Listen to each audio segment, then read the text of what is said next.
film Sinyal 100 yang pastinya seru, serta membuat kalian tegang dan penasaran.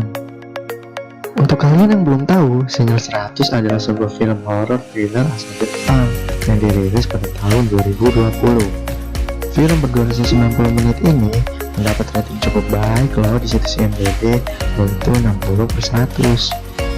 Oke, tanpa perlu berlama-lama, langsung saja kita ke pembahasan filmnya. Bercerita tentang sekelompok murid SMA yang baru pertama masuk tahun ajaran baru. Diperlihatkan semua murid sangat senang di hari itu, jadi kangen sekolah ya guys. Ada yang mendengarkan guru, bermain game, dan pacaran. Ada juga yang jomblo. Sedih ya guys. Kalau kalian gimana nih? Jangan tersinggung ya, kalian kan masih ada tembok. Bercanda ya guys. Oke, kita lanjut. Kejadian dimulai dari seorang siswa SMA bernama Yoshikawa yang terlambat masuk kelas. Lalu seorang guru laki-laki memberinya kepingan CD untuk dibawa ke ruang lab. Lalu Yoshikawa pun menuju ke sana sesuai yang diperintahkan oleh Pak Guru. Setelah sampai lab, ia pun menyetelkan CD tersebut. Kira-kira video apa ya guys? Apapun itu, bukan seperti video yang kalian pikirkan ya. Lalu video pun diputar dan sontak membuat murid-murid yang ada di ruangan tersebut terpaku dan menonton video aneh tersebut. Setelah videonya selesai, Yoshikawa pun menanyakan kepada temannya, apakah Pak Guru sudah absen? Temannya menjawab, iya, Pak Guru sudah absen dan kau sudah telat. Mengetahui hal itu, tiba-tiba Yoshikawa pun berjalan dengan tatapan kosong seperti orang kerasukan. Ia membuka jendela dan terjun bebas. Lalu Yoshikawa pun terjatuh dan tewas. Temannya yang mencoba menolong dengan menelpon ambulan secara tidak sadar menggigit tangannya sampai tewas. Murid lain pun mulai panik dan mencoba menggunakan handphone. Lalu mereka tidak sadar dan melompat dari jendela dan bunuh diri seperti Yoshikawa. Lalu Pak Guru pun masuk dan menjelaskan bahwa mereka 36 murid yang tersisa terkena hipnotis, dan mereka pun dihipnotis untuk melakukan bunuh diri atas perintah yang tidak mereka ketahui. Pak Guru pun bilang mereka harus menemukan sinyal-sinyal yang berjumlah 100 agar mereka tidak melakukan tindakan bunuh diri seperti teman-temannya. Kira-kira siapa yang menghipnotis mereka ya guys? Jangan-jangan Ferdian? Tentu bukan dong. Bukannya dihipnotis, malah dikasih sampah nanti. Salah Ferdian itu guys. Ternyata yang menghipnotis adalah Pak Guru.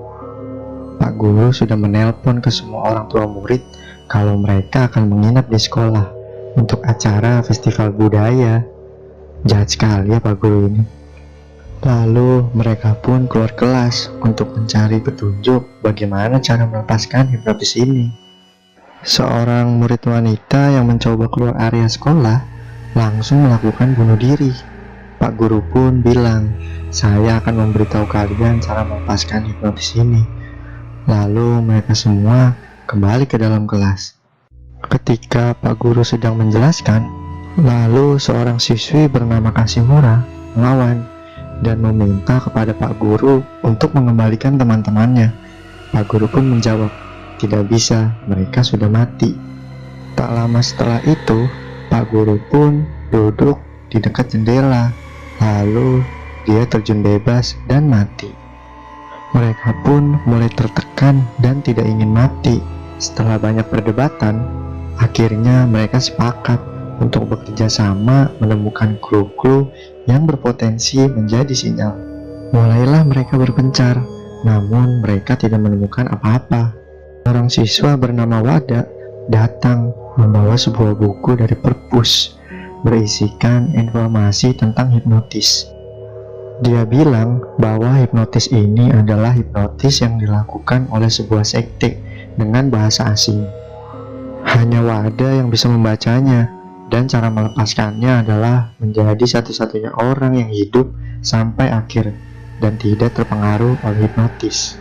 Di dalam buku tersebut disebutkan ada 50 sinyal yang tidak boleh dilarang dan clue dari siswa yang sudah mati, dan mereka pun harus mencari sisanya. Lalu Wada berinisiatif mencari sisanya di perpus dan menyuruh beberapa dari mereka untuk mencari makanan dan minuman untuk bertahan. Dan ternyata mereka yang meminum minuman tersebut tewas. Licik juga ya si Wada ini. Di tempat lain, Wada yang berbohong kepada teman-temannya bilang bahwa ternyata sinyal yang ia temukan berjumlah 64 dan menjebak Sanae hingga Sanae terangsang dan memegang kelaminnya. Lalu Sanae pun bunuh diri, dan itu termasuk dalam sinyal. Lalu seorang siswi bernama Yuri melihatnya dan memegang buku yang ternyata dia bisa baca juga karena tulisan dari buku tersebut bertuliskan Jepang. Lalu mereka bekerja sama untuk berbuat jahat kepada teman-temannya. Hari gini masih ada juga ya guys yang jahat kepada temannya. Semoga kalian tidak ya guys.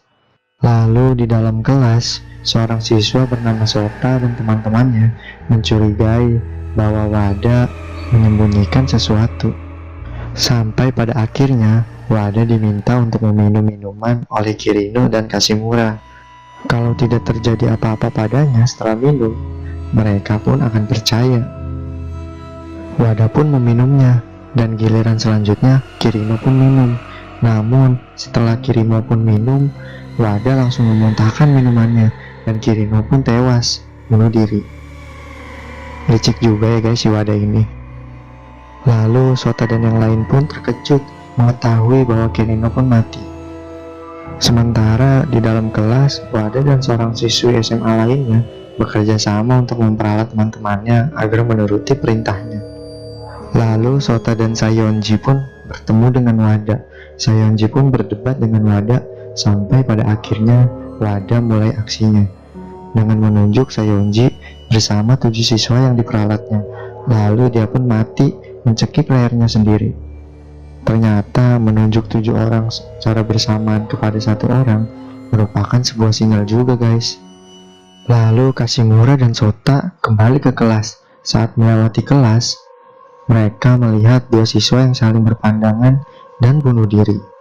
Dari situ mereka pun sadar kalau saling pandang adalah peraturan kelas yang tidak boleh dilanggar. Lalu Kashimura pun membuat rencana dengan pergi sendirian ke dalam aula. Kashimura pun terkepung oleh 7 orang yang bersekutu dengan Wada. Lalu Sota dan kawan-kawan yang lain datang dan jumlah mereka sama, masing-masing 7. Wada pun tidak dapat melancarkan aksinya karena Kashimura dan teman-temannya telah mengetahui 36 sisanya, yaitu peraturan kelas dan batas waktu hingga pagi. Lalu mereka pun berdebat. Mereka pun merasa tertipu dengan Wada karena yang menyadari kesalahan sinyal cuma dia. Lalu lagi-lagi Wada melakukan aksinya dengan menyiram wine ke tubuh mereka. Karena itu dilarang, itu ada di peraturan kelas, dan sebagian dari mereka pun mati. Lalu Yuri yang sejak awal bekerja sama dengan Wada merasa kesal karena pacarnya mati dan mencoba membunuh Wada.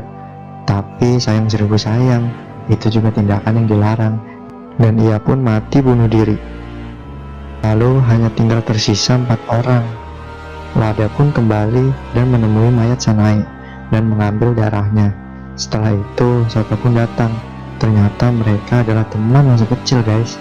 Wada bilang kalau Sota terlalu lama sadar akan sinyal itu. Lalu Wada pun bilang bahwa dia kecewa dengan Sota karena dia bersekutu dengan ekskul sepak bola daripada dengannya. Lalu Wada pun mengajak Sota untuk bunuh diri dengan meminum darah dari Sanae. Kashimura yang datang mencoba menghentikannya. Tidak mau kalah cepat, Haru pun datang dengan mengambil botol untuk memukul kepala Wada, dan Wada pun dipukul. Setelah selesai memukul, Haru pun bunuh diri dengan memecahkan botolnya dan menusuk perutnya sendiri. Kabur dengan kepala yang berdarah-darah guys. Tinggallah mereka bertiga. Lalu Sota bilang kepada Kashimura bahwa ia menemukan obat penghilang hipnotis. Itu pun ditemukan Sota di dalam ruangan Pak Guru. Lalu Sota pun bilang kalau obat yang ia temukan cuma 2, dan mereka berdua sepakat untuk membicarakannya dengan Wada. Lalu mereka menemui Wada di atap sekolah.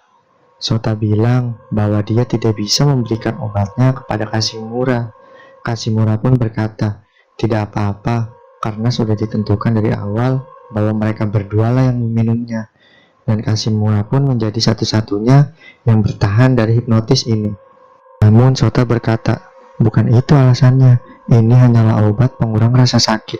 Dan Sota pun mulai menghajar Wada. Lalu Sota pun menusuk badannya sendiri dengan gunting. Tetapi Sota masih bisa memaksa mendorong Wada hingga hampir terjatuh. Wada pun memukul Sota dan melakukan tindakan bunuh diri dengan terjun dari atas gedung. Ternyata Sota dan 3 teman ekskul lainnya menyukai Kashimura guys. Terharu ya. Kalian digituin juga nggak? Jangan iri ya guys. Kashimura pun terlepas dari hipnotis karena dia merupakan satu-satunya siswa yang berhasil selamat. Lalu Kashimura pun bertemu dengan polisi dan mengatakan semuanya. Setelah itu mereka pun mencari mayat Pak Guru dan ternyata mayat Pak Guru pun menghilang dan selesai.